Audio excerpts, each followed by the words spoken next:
This is Alan Farley from FX Empire. Uber raised guidance on Monday morning. Initially got a buy the news reaction, but by the end of the day, the stock had lost more than 4% and had dropped to an 18-month low.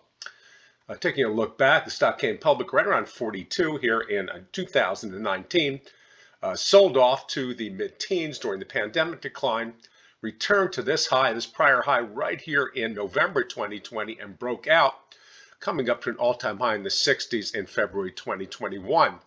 Now completed this topping pattern right here in August and started to break through the IPO opening print.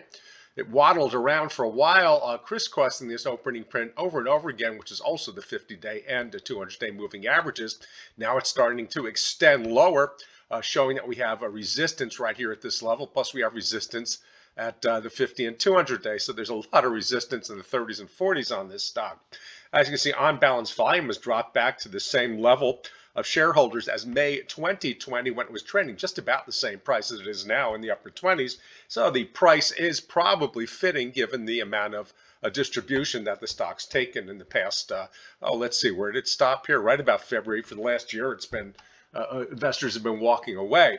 Now let's take a look at some longer time frames. We'll take off the on-balance volume to do that and go to first a weekly.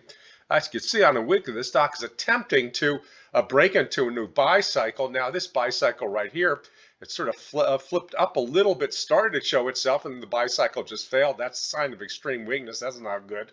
So it's back in this oversold level, and there's not much stopping it. It's come back to this support line right here, which is these summer 2020 lines. Now, if it breaks, the obvious location or the obvious target is going to be right here at the 786 retracement of this big, it's a five-wave rally from 2020 up until 2021. So the 786 is really the last line in the sand for that. So the stock's going to need to make a stand here in the low to mid 20s in order to show some upside in coming months. Now, taking a look just finally right at the monthly chart, as you can see, we also have a failed rally here. Look at this. We have this uptick here starting in, right here we have a buy cycle. This is a chance for buyers to return to the stock. It pushed back above this IP opening print. As you can see, this signal failed too. So we have failed weekly and a failed monthly buy signal, which is very bad for the stock. Perhaps folks are getting the idea that that one-time profitability it showed in December may not repeat itself, especially with gasoline prices starting to push above $5 a gallon. It could get very expensive to ride Uber and rival Lyft in coming months.